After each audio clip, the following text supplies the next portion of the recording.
چلی کے کوسٹ سے دور بحر ہیل کے بیچوں بیچ وسیع و غریض اوشن میں ایک مسٹریس جزیرہ موجود ہے۔ یہی وہ جزیرہ ہے جیسے اسٹرائی آئی لینڈ کہا جاتا ہے، لیکن یہ جزیرہ اپنی نیم یا تنہائی کی وجہ سے فیمس نہیں ہے، بلکہ یہاں پانے جانے والے جائنٹ اسٹیچوز کی وجہ سے پوری دنیا میں جانا جاتا ہے۔ یہ حیران کن اسٹیچوز کس نے بنائے؟ کیا یہ ایلینز کا کارنامہ ہے یا یہ ہیومنز کی تخلیق ہے؟ ایک بار پھر سے خوش آمدید خان سیکرٹ ٹی وی کے چینل پر۔ یہ کہانی شروع ہوئی 1722 میں، جب ایک یورپین ایکسپلورر جیک بروگیوین غلطی سے اس جزیرے پر پہنچا۔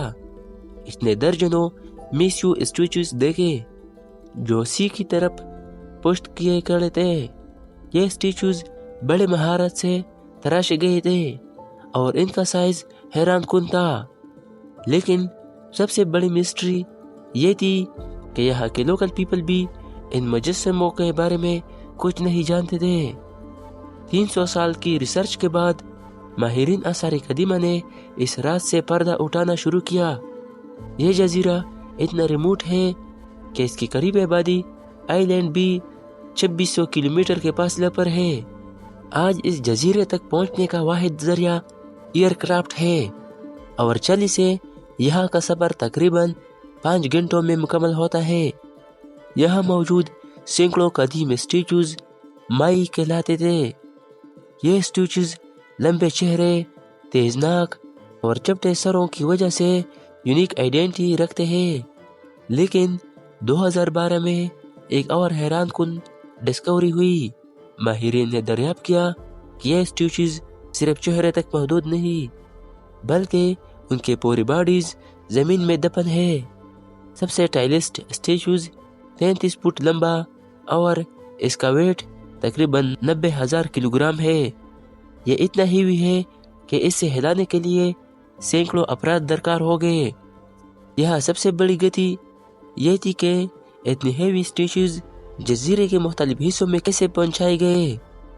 کئی سالوں تک یہ خیال کیا جا رہا تھا کہ شاید ایلینز نے انہیں بنایا ہوگا، لیکن ماڈرن ریسرچ نے اس تھیوری کو رد کر دیا۔ ماہرین نے ایکسپیریمنٹل طور پر ایک اسٹیچو بنایا اور اسے 3 ریپس کی مدد سے کھڑا کیا۔ جب اسے ایک خاص اینگل پر جگایا گیا تو حیران کن طور پر اپنے ہی ویٹ کے باعث آگے کی جانب سرکنے لگا۔ یہ پروو ہوا کہ قدیم باشندوں نے ان اسٹیچوز کو چلنے پر مجبور کر کے ایک جگہ سے دوسری جگہ موو کرتے گئے۔ لیکن پھر ایک سوال اٹھا، یہ جزیرہ کبھی سرسبز و شاداب تھا، پھر اچانک کیا ہوا؟ تحقیقات کے مطابق ہزاروں سال پہلے یہاں گھنے فارسٹ موجود تھے، مگر ان کے باشندوں نے بڑی تعداد میں ٹریس کاٹ کر کے ایگریکلچر اور اسٹیچوز موو کرنے کے لیے میدان بنا دیے۔ اس کے رزلٹ میں زمین بنجر ہو گئی، فوڈ کی کمی ہو گئی، اور پھر جزیرے کے لوگ آپس میں فائٹ کرنے لگے۔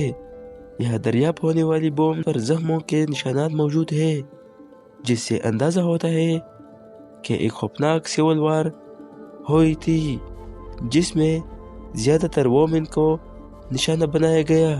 آج یہ جزیرہ یونیسکو ورلڈ ہیریٹیج پہ شامل ہے، لیکن اس کے اسٹیچوز اب بھی ایک راز ہے۔ کیا یہ ریلیجیس پذیرے کے لیے بنائے گئے تھے یا ان کا کوئی اور پرپس تھا؟ آپ کے خیال میں ان اسٹیچوز کو حقیقت کیا ہو سکتی ہے؟ نیچے کمنٹس میں اپنے رائے کا اظہار ضرور کریں۔ اگر ویڈیو پسند آئی ہو تو لائک اور سبسکرائب کرنا نہ بھولیں۔ ملتے ہیں ایک نیا ویڈیو میں، تب تک کے لیے اپنے بھائی کو اجازت دیجیے۔ اللہ حافظ۔